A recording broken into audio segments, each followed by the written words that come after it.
एएनएफएन आज हम देखेंगे दांदरा सीजन 2 एपिसोड नंबर 6। अब तक हमने देखा जीजी के हाथ पे सोया सॉस गिर जाता है, जैसे वो इविल आई में ट्रांसफॉर्म हो जाता है और खाने के टेबल को फेंक देता है और घर में ब्लास्ट भी कर देता है। लेकिन मोमोज पे गर्म पानी डालकर उसे दोबारा से जीजी बना देती है। आयरा जीजी को डांटने लगती है, तुमसे कितनी बार कहा ठंडे पानी से दूर रहो। मोमो देखते हैं आप कॉर्न को थोड़ी चोट आ गई थी। वो कहता है इविल आई पैसा तो स्ट्रॉन्ग हो गया है। मोमो सियोको से पूछती है, हमें जीजी के लिए कुछ तो करना होगा वरना तो सुबह तक हमारा घर ही बर्बाद कर देगा। और यहाँ पर जैसे 4 लोग आते हैं, वो कहते हैं तुम यहाँ पे कुछ चोरी करने आए थे, यहाँ से वापस लौट जाओ। और वो लोग यहाँ से चले जाते हैं। इसके बाद मोमो आयरा लड़ने लगती हैं, उन दोनों में से किसको लीडर होना चाहिए। वो चारों लोग वापस लौट कर आते हैं और वो बताते हैं महर्षि ग्रुप वाले हैं जिन्हें सियोको ने ही बुलाया था। ये लोग यहाँ पे जीजी का भूत उतारने आए थे और अब वो लोग अपने रिचुअल की तैयारी करने लगते हैं जिसमें वो गाना बजाना डांस करने वाले थे। देखो बताती है ये लोग स्पीड मीडियम नहीं है, बल्कि ये लोग भूतों को देख ही नहीं सकते, जो कि यहाँ पे अच्छी बात है। और इस वजह से रिचुअल के टाइम पर भूत इनका कोई गड़बड़ नहीं कर पाएगा। ये लोग तो म्यूजिक बचाते हैं, स्पिरिचुअल वर्ल्ड में गूंजता है। इसके बाद ये लोग तड़कता भड़कता म्यूजिक बजाना शुरू कर देते हैं, जो सुन सबको मजा आता है। ये म्यूजिक सुनकर कबीर सर के भूत भी जाग जाते हैं और यहाँ पर आकर नाचने लगते हैं। और इसका असर जीजी पे भी हो रहा था और वो अपनी पावर से उसे पकड़ लेती है। लेकिन तभी वो जीजी के मन की बात सुनने लगती है। वो ये रिचुअल बंद कराना चाहता था क्योंकि वो इविल आई को मारना नहीं चाहता, वो तो बस किसी के साथ खेलना चाहता था। वो तरह से उस कमरे में बंद था और उस दिन के सपने देखता था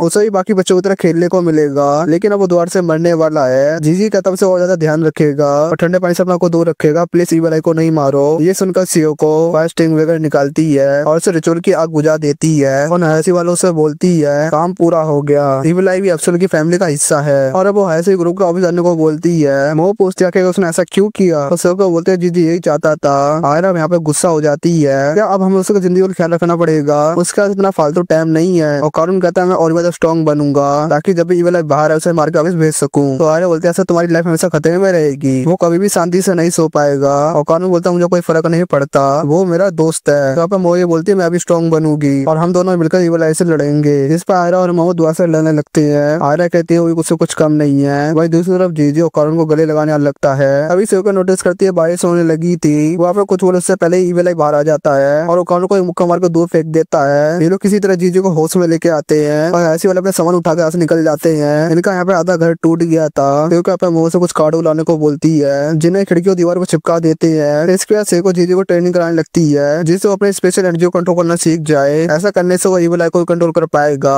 इसके लिए जीजी वही पोस्ट बनाता है जिसके लिए वो मोमो का मजाक बनाया करता था। और रात में जीजी बाथरूम करने पे उठता है और कानून उसके पीछे पीछे जाता है जिससे इविल आई बाहर ना आ जाए। वो उसके हाथ भी गर्म पानी से धुलवाता है। उनके कार्डबोर्ड की दीवार फट गई थी तो कानून से वापिस चिपका देता है। जीजी यहाँ पे कानून से माफी मांगता है क्योंकि उसकी वजह से आप लोगों को इतनी तकलीफ हो रही है। और कानून कहता है इसकी कोई जरूरत नहीं है। जब उसे भी कर्ज लगा था तो उसने भी मोमो और सियोको को काफी परेशान किया था, लेकिन उन्होंने उसका काफी अच्छा ख्याल रखा। वहाँ पर रहने और कपड़े के लिए यहाँ पे पैसे देने भी आया था, लेकिन सियोको ने पैसे लेने से मना कर दिया। तो सियोको ने लगा तुम मेरी मदद करना ही चाहते हो, किसी और की मदद कर देना जो मुसीबत में हो, हमें एक दूसरे का ख्याल रखना चाहिए। और सियोको की बात कानून को काफी अच्छी लगी थी और वो भी सियोको की तरह बनना चाहता है, इसलिए यहाँ पर वो जीजी की मदद कर रहा है। फिर अगले दिन उठ के आयरा और मेकअप सेकअप करती है, जिसके बाद ये लोग नाश्ता करने बैठ जाते हैं। सियोको फिर से जीजी को याद दिलाती है उसे सीधे पीट करके बैठना होगा जिससे वो अपनी एनर्जी कंट्रोल कर सके। इसके बाद तीनों स्कूल जाने के निकल जाते हैं और आयरा और कानून को बताने लगती है। मोमो नींद में लात मारती है। स्कूल में मोमो मीको मोको से बोलती है वो अब एक पार्ट टाइम जॉब करेगी जिससे वो अपने घर की मरम्मत करा सके। वो पूरी रात ठंड में कपकपाई है। मोको बताती है कि रिदिना कह तो रही थी उसके पास एक पार्ट टाइम जॉब है, उसे अपने रेस्टोरेंट के लिए एक वेटर चाहिए। और मोमो जॉब करने के लिए यहाँ पर तैयार हो जाती है। स्कूल खत्म होते ही मीको और मोको कानून के पास आती है और कहती है मोमो तो जॉब करने गई है तो तुम हमारे साथ कॉफी पे चलो।